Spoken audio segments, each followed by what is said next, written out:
Hi, this is the Self-Caring Gaming panel from EGX 2019 featuring Johnny Chiodini, Alan Rose, Robin Bates and myself, Graham Johnston.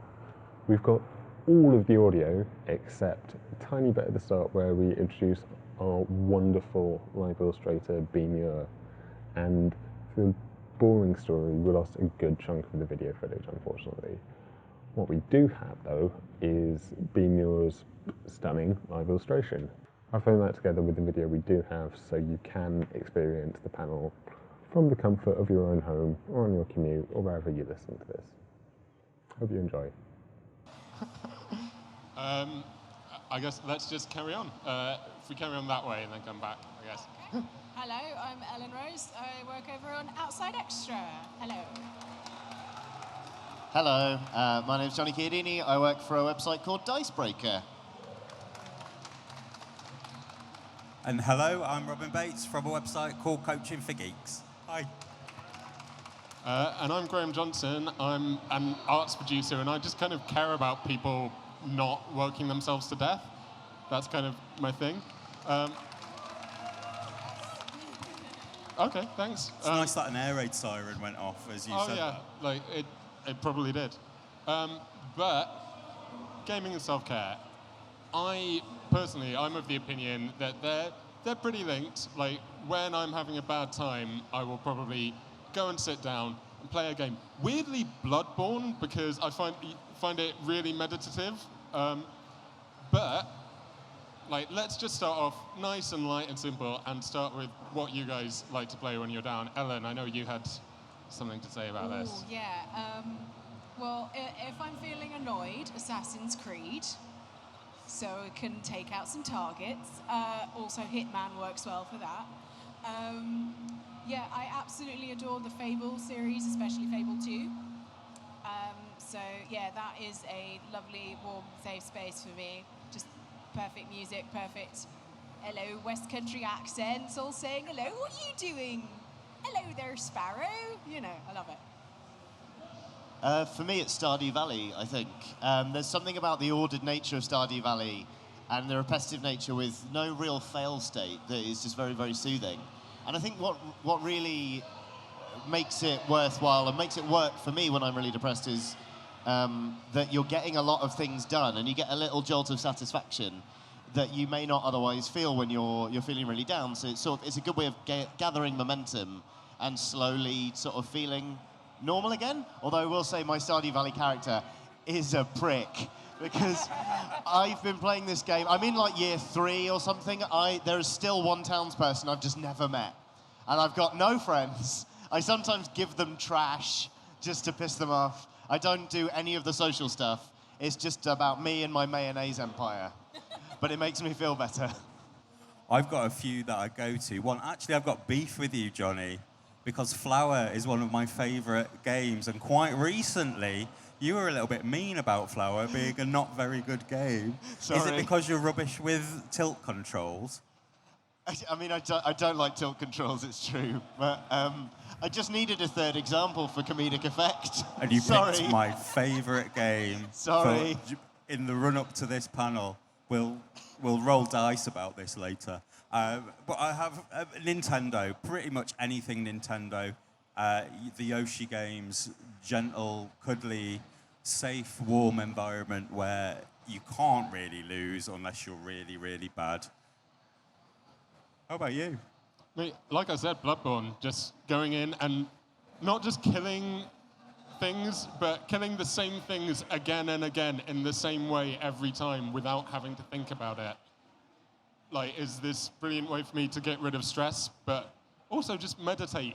And I don't do meditation. That's just not something I can do. So that's lovely. Yeah. Just to add, recently, like, very new game, Untitled Goose Game. Yes. Because I have not laughed that hard at a game. Just the animation is perfect. The fact that your whole deal is just being a horrible goose. And that's something, like, I'm an absolute Hermione when it comes to rules in real life. So in this, I can just be like an absolute monster, and I love it. Out of interest, sorry, I'm going to ask a question. Is that okay? Do you play Good or Renegade? in games? Oh, I'm always good. I always have to like. My Shep is Paragon.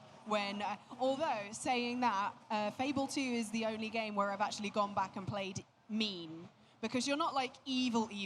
You're just a bit mean, and you have high rent. And like, I mean, that's the real world, isn't it?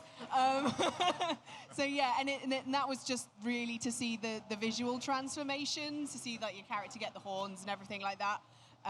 So yeah, like it was. Yeah, but usually every game I'm like, no, I am good. I'm going to be good. I'm so tempted by that sarcastic option, but no, I'm going to be good. So yeah.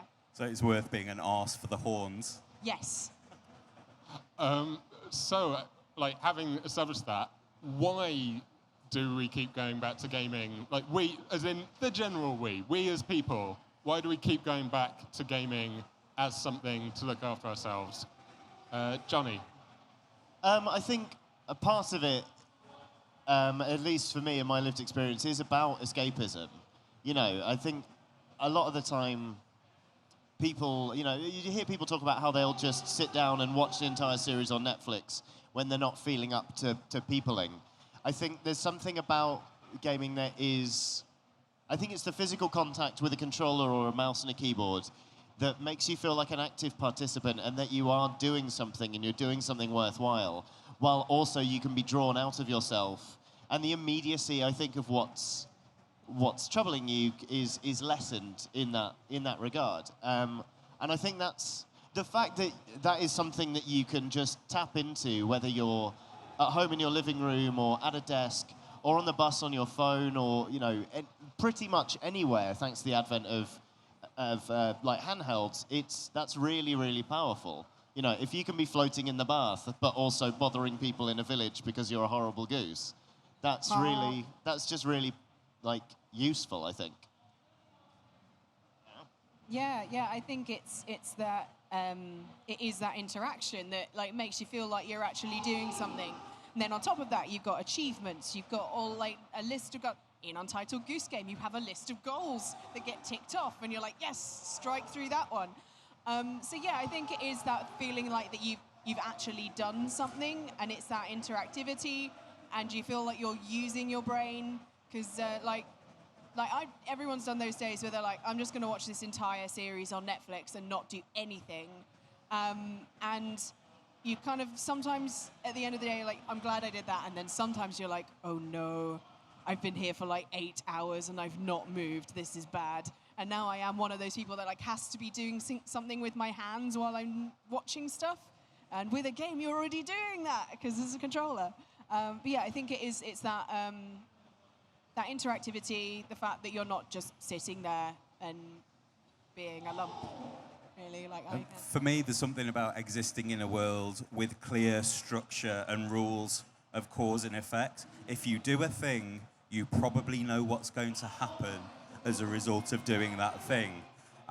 Whereas here, I could do a thing, and who knows what ripples are going to spread out across EGX in every direction, resulting in the whole place going up in flames and us all... Yeah, there's no quick save. There is no quick save. Oh, how good would that be? It would be amazing. Oh, God, to have a quick save in life. So something that I've genuinely sort of always steered clear of because it terrifies me. Social gaming, sort of multiplayer gaming. I'm cool with couch co-op, but I've never gone online. But there is a social element to gaming, and being social is an important element of being a human being who looks after themselves. And yeah, what do you guys think about online gaming? Because there are good things. There are also downsides, like trolls. But yeah, I'm looking at you. Yeah, I'm not a troll. Don't look. No, but... Let's face it, a lot of people online, not everyone, a lot of people online are pricks. So I generally don't go there. I have a trusted group of people who I'll play things like Left 4 Dead 2 with, but a massively multiplayer world, playing Rocket League. I don't know, what do the kids play these days? League of Legends, is that still a thing? I mean, I think it's Fortnite still, isn't it? Fortnite, that's yeah. what the... That's look at me. I don't play Fortnite. I'm years old. I tend to stay away from that area because I've had bad experiences, and I want to play my games for me. I want a story. I want that structure. I don't want to be surprised by someone shooting me in the head with a bazooka chicken or something. I don't play Fortnite. I don't know how it works. I think for me, as it is in terms of any social thing, whether it's, you know, going to the cinema with friends or going to a bar or, you know, going to your local library and strike out conversations with people or anything, it's about curating the experience for yourself and making sure that it's one that works for you. So I used to play a lot of competitive shooters. I used to play Overwatch a lot. I used to play Call of Duty back in the day. And then I think as I got older, and certainly after I was diagnosed with anxiety and started treating myself for it, I realized that those experiences were quite stressful for me because I was worried about toxicity and all that kind of stuff. So now when I do, I mean, I still do sort of social gaming, but I really feel like Discord has enabled me in that way because it means that I can curate who I'm talking to. I play an awful lot of Sea of Thieves because that's me and my friends. We're all in the WhatsApp group. It's like, who's on tonight? We ship out, and there's heavy PvP elements, and you will talk to other people, but there are rules to it. It's like, I'm a pirate, you're a pirate. If I see a ship, we're either going to shoot each other or not. It's very clearly defined, even though it's such a sandbox, in a way that just, it feels like everyone knows the rules of engagement, but also the only people who can hear me and who I'm talking to are people I know and really, really love. Like, I started playing Sea of Thieves because one of my friends moved to Bristol and we don't see each other. So now I'll get a text on a Friday being like, thieves? And we'll both go buy a bag of cans and we'll sit there and it'll be like we're in the pub, but we're just like alone together. And to be honest with you, that's when I discuss my mental health more often than any other time. Because we'll be loading up a ship. I'll be loading some cannons and trimming the sails and be like, so how are you doing at the minute? It's like, shit. It's like, yeah, me too, okay. And then we'll chew it over. And it's just, I think there's a lot to be said for social gaming, as long as you know what you want out of it, how you're going to build that framework, and how you want to articulate it, really. So for me, it comes back to that structure and rules that I need in my life, and that enables me to play online in a way that I enjoy, is useful for me, and isn't, like say, stressful. Yeah, for years I've played online and just never used a microphone, like just in case. And I'm just that silent player who tries to just follow everyone else. What I will say is one of my favorite ever multiplayer online games is the Assassin's Creed ones. Because basically the whole point of those is you're trying to look like an NPC. So it's like you're not even playing with real people. And that's the best. And occasionally you get the people who be running around on the roofs all the time. And it's like, no, that's not how you do it. But like, I just had immeasurable joy, like kind of standing around and seeing someone run around a corner and then immediately slow down as they're like, oh, someone's near me. And then dropping that smoke bomb, like smashing them in the face and running off giggling. Like, it's great. And it's just because it's that cheekiness. It's not that kind of really like aggressive and like, because I love my Call of Duties and all that sort of stuff. I play a lot of that stuff when I can. Not so much nowadays, but I got really into Modern Warfare 3 for some reason. But yeah, like I love those experiences where you can kind of pretend that there's no one there and you just pretend that everyone else is NPCs. Because I think my best multiplayer experiences have been when I've been playing with the other guys from OX, and just like being very silly about it. Just playing any game with Mike, he plays so differently to me. So like I'm like, let's be careful, and Mike's like, ah. So Andy and I both have that same struggle. But yeah, you find that it's finding the right people that you have fun with and that you can have a laugh.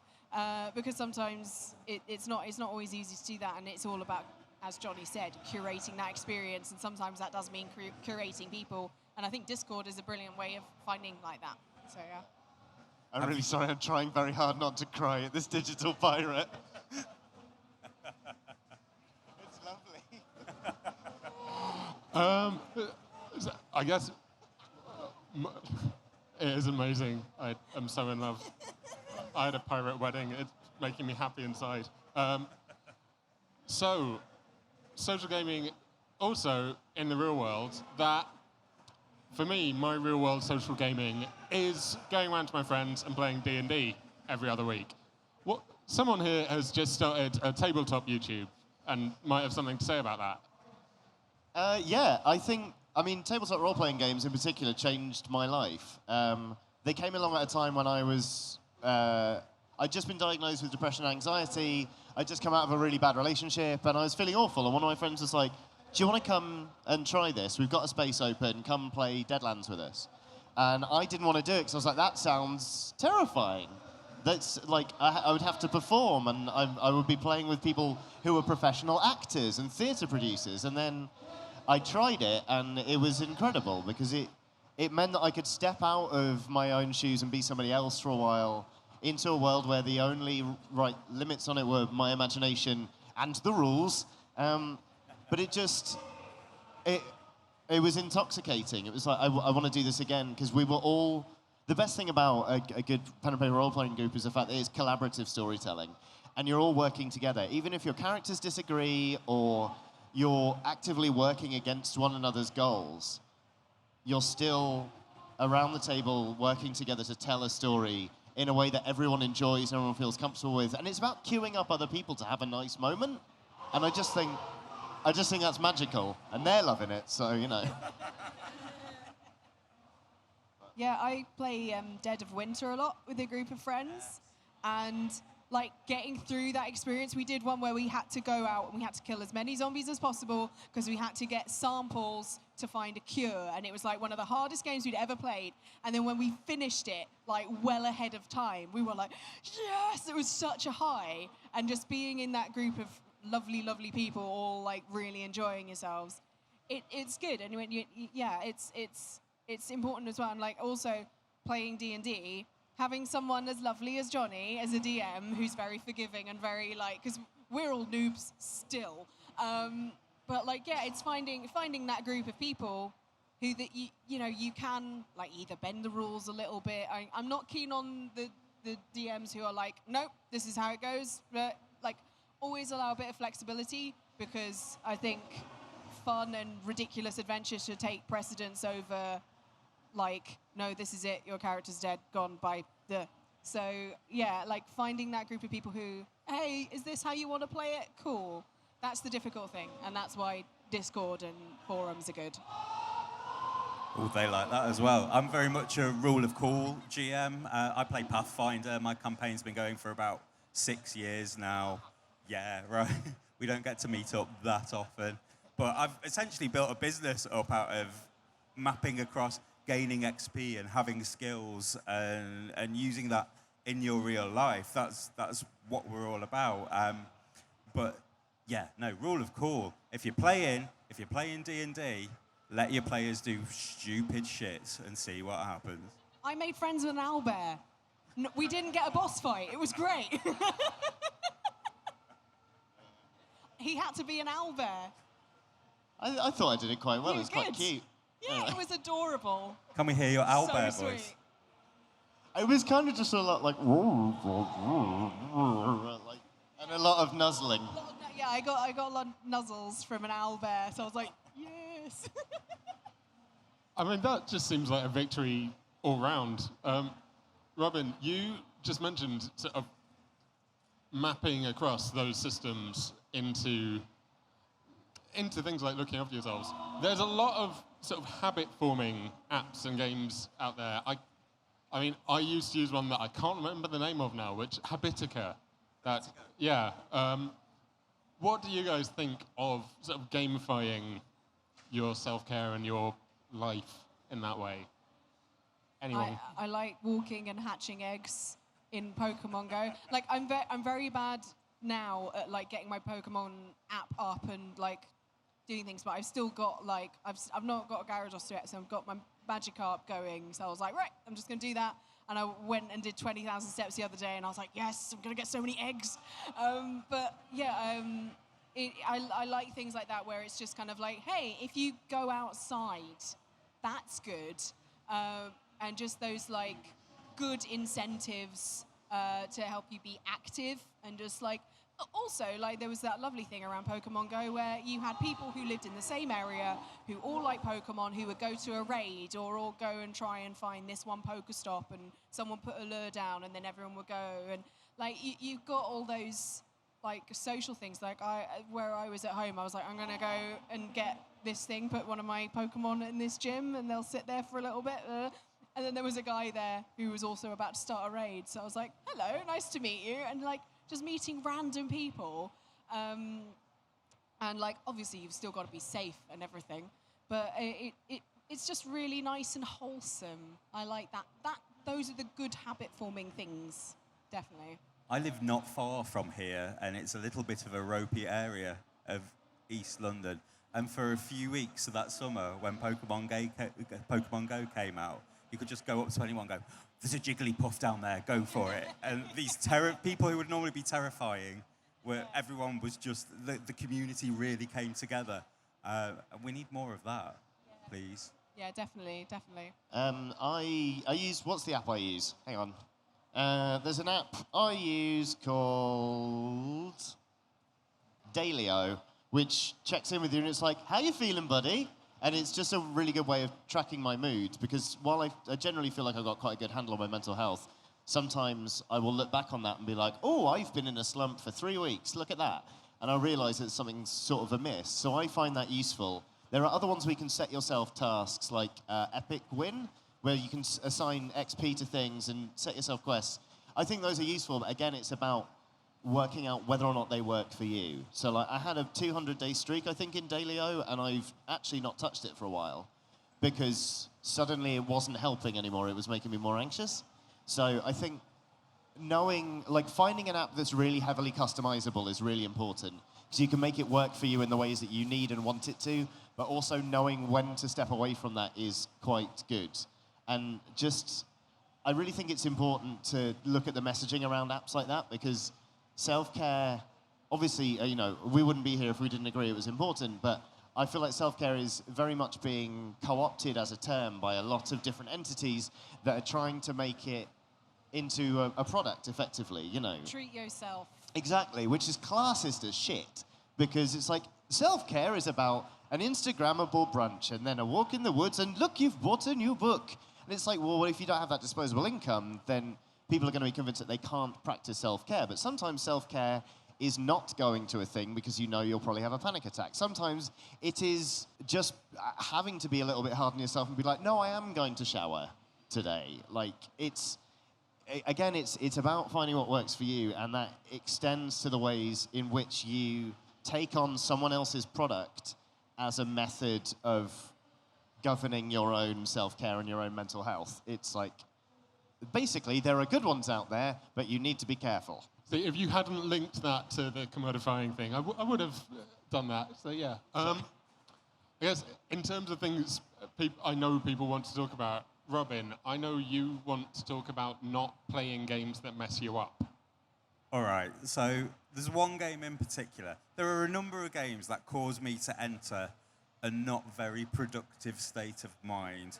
There's two ways this can go. Either I can't play Fallout 4 because the intro sends me into a weird PTSD, anxiety, trauma state. And I don't know if that's because I grew up in the 80s and we actually had to hide under tables in case the nuclear bombs dropped.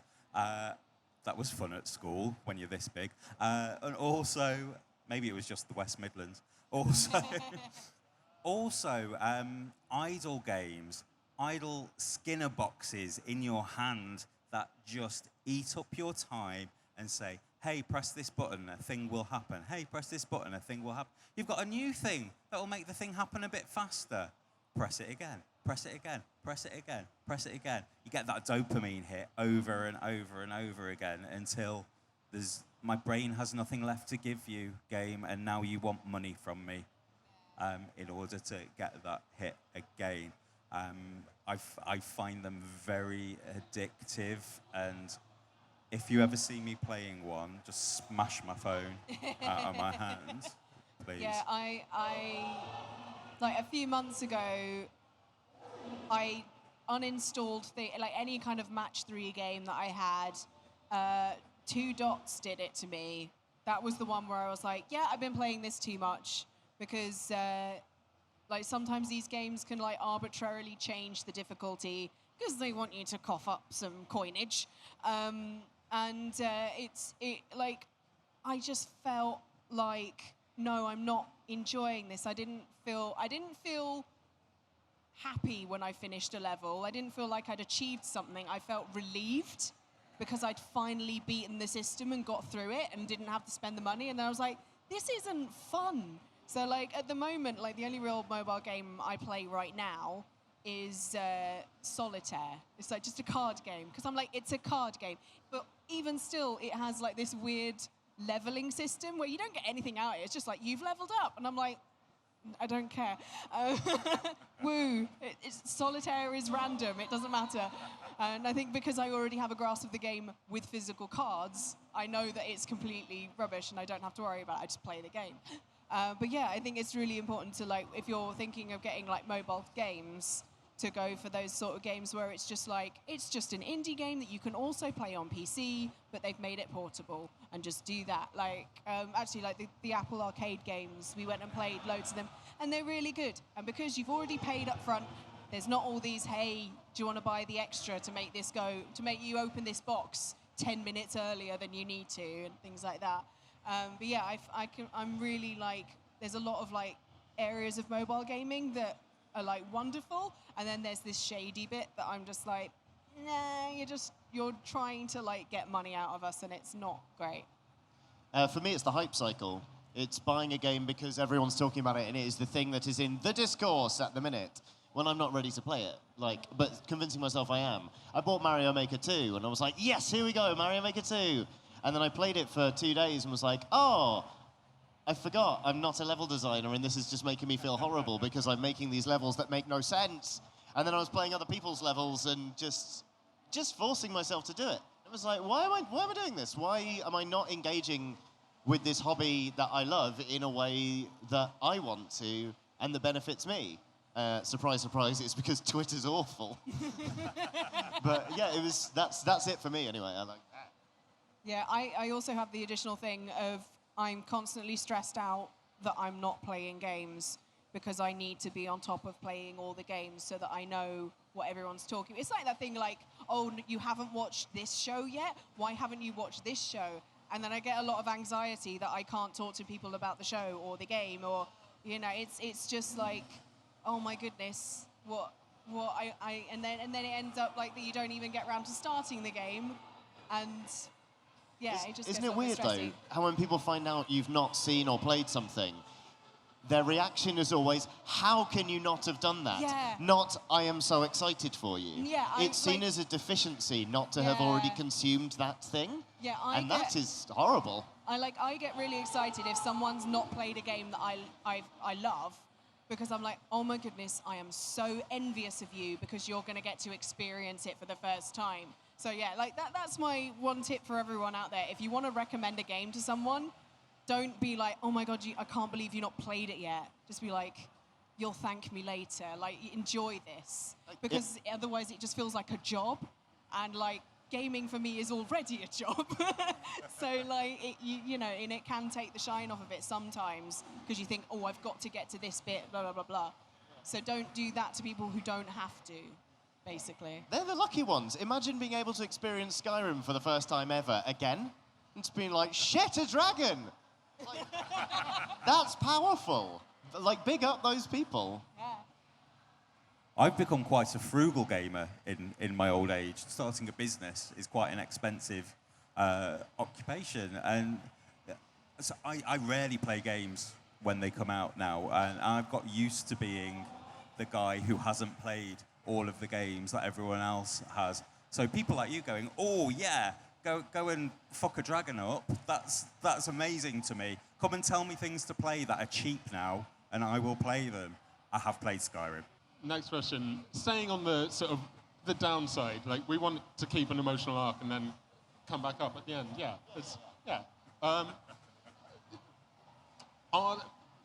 do you have any sort of personal stories of when gaming got in the way of your mental health? All of my 20s, when I spent my student grant on a bag of weed and a Dreamcast and Crazy Taxi and Sonic Adventure, and I don't have a degree.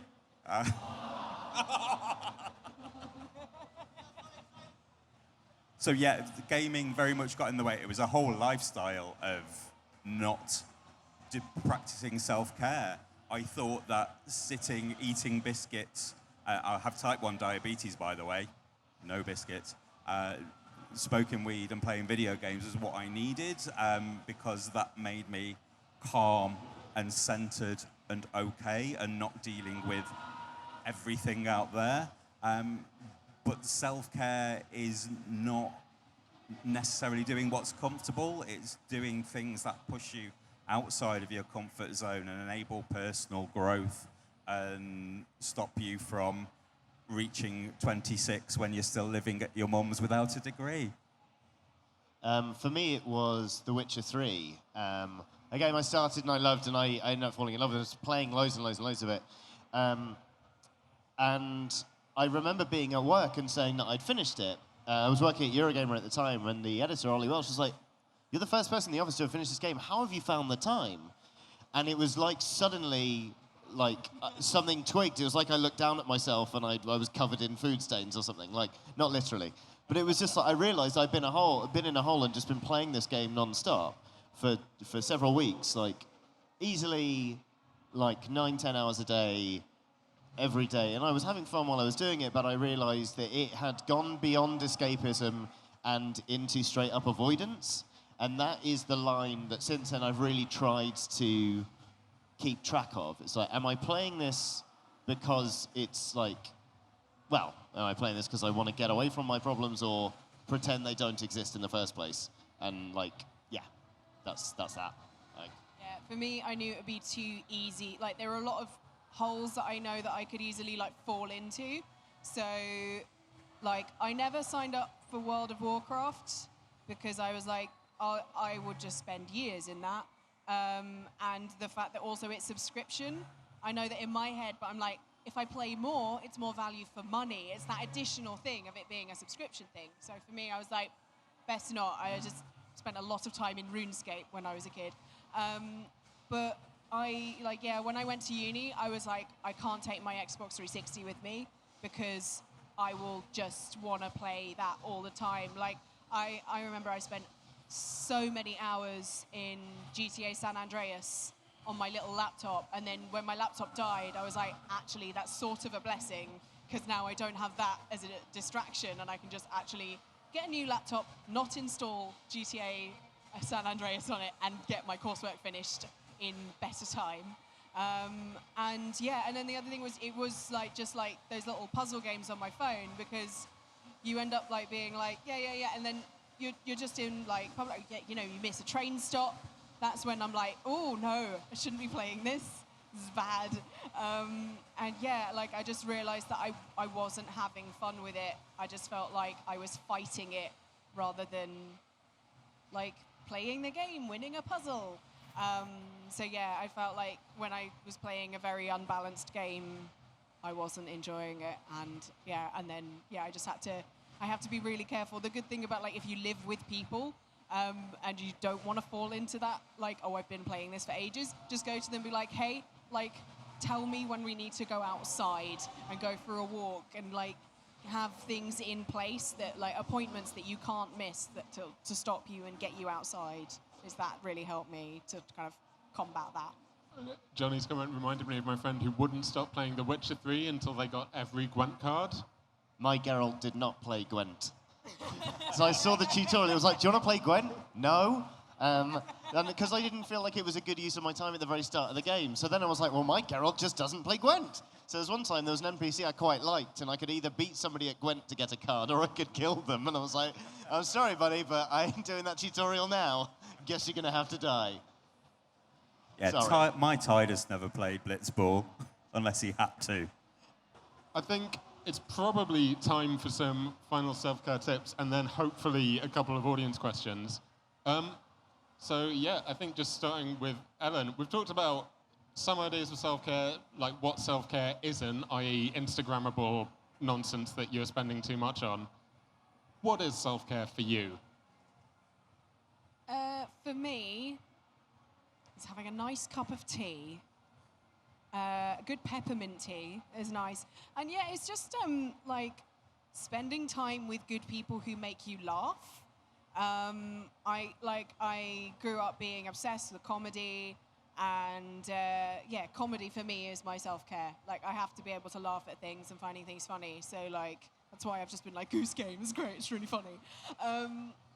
It's putting a bit of time aside for yourself, because I am one of, like, I would call myself an introvert extrovert, in that, like, once I know someone, I'm like, hey, it's all great, and yeah. But if I first meet someone, some people might think I'm a little bit standoffish, but it's just because I'm like, I don't know what to say. I'm just being very British.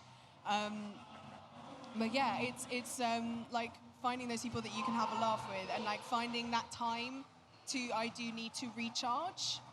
Like, I discovered as I've got older, I'm like, no, I do need to hermit myself a little bit and just be like, but when you want to hermit yourself, self-care is also caring for the people around you and letting them know, hey, I'm just going to lock myself away for a little bit and I'm going to play this. I hope that's okay. Like, I live with my family, so I'm like, I'm not ignoring you or being rude or anything. Or like, if my sister wants to also chill out with me, I'm like, you can sit with me while I'm playing, but no, I'm just going to be like, for a bit, and don't take any offense to that. And yeah, it's not, self-care is not just about you. For me, it's also for the people around you, in how they act with you and how you let them know how you feel about them as well. For me, I think, like, the greatest act of self-care I can do for myself is telling my wife I'm not okay. And she's very understanding. Like, she's really great. So she can be like, listen, I am not doing well. And she will just go, okay. And she then allows me to set the parameters of how much interaction I need, whether I'm going to cancel plans and stuff like that. Because sometimes I just need to shut down and not talk to anybody at all, and just literally curl up into a ball. That just works for me. But it's that moment of honesty of being like, hey, like, we are in a relationship where it's, you know, it's obviously give and take, but right now I cannot function as a human being, and I'm just flagging that up. You don't need to worry, but I just find, like, that for me is self-care, is giving myself the opportunity to, and the permission, I think, to just stop functioning for a bit. For me, it's planning geeky stuff, but in a not professional capacity. Because people are constantly sending me games, come and review this event, come and do this thing, write about it, talk about it, and just sitting down with my mates and playing D&D, playing board games, playing couch co-op stuff, coming to an event like this, and sorry, but not doing something like this, and just being out there enjoying the show in a social way. And I have to plan that in. It has to be planned quite far in advance. I have to book it in because that's modern life, really. Having that awareness that I need to, at the start of the month, going, right, I'm blocking all of this time out to do fun shit, and everything else can go away. I think for me, it is kind of along the same lines as Johnny's. I'll sort of just say to my husband, is like, yeah, no, I'm not going to do anything tonight, and I'm getting to bed now. That's okay, right? I think we've probably got time for one or two audience questions. Can we briefly, though, just appreciate Berwin, who's been putting up with a wonky HDMI cable. The EV, oh my and God. doing such amazing stuff. No, I'll do it. I guess if we have hands for questions, if anyone wants... Cool. I've actually spoken to Johnny about this in the past. World of Warcraft did not do me any good, because it got to the stage where, oh, you can't join us in this group because you're one tier down from what you need to be to do this raid or dungeon or whatever. And when I actually quit, it was like, no, I feel pathetic in real life. I don't want to feel pathetic in a game, so I now try to concentrate more on turn-based strategy where I can think about it, or just generally single-player, story-driven stuff that I can immerse myself in and that's probably my go-to. So Spider-Man is just awesome. And yeah, I found social games really horrible, and Facebook is evil. Yeah, FOMO. If you're not doing what other people are doing, yeah, it's horrible. Do you want an answer to that? Yeah? Cool. That's fair. More? Hi guys. So I've, in the sort of past 6 months to a year, been diagnosed with ADHD, which has been a really weird experience and has explained a lot of stuff that's happened for just years. And I've had to sort of learn to use gaming to sort of push me to do real things, so it gives me that sort of energy and dopamine to sort of go and tackle real world things, use it more as a reward thing. In what ways have you guys sort of used gaming as a way to spur you to do things that you don't want to do?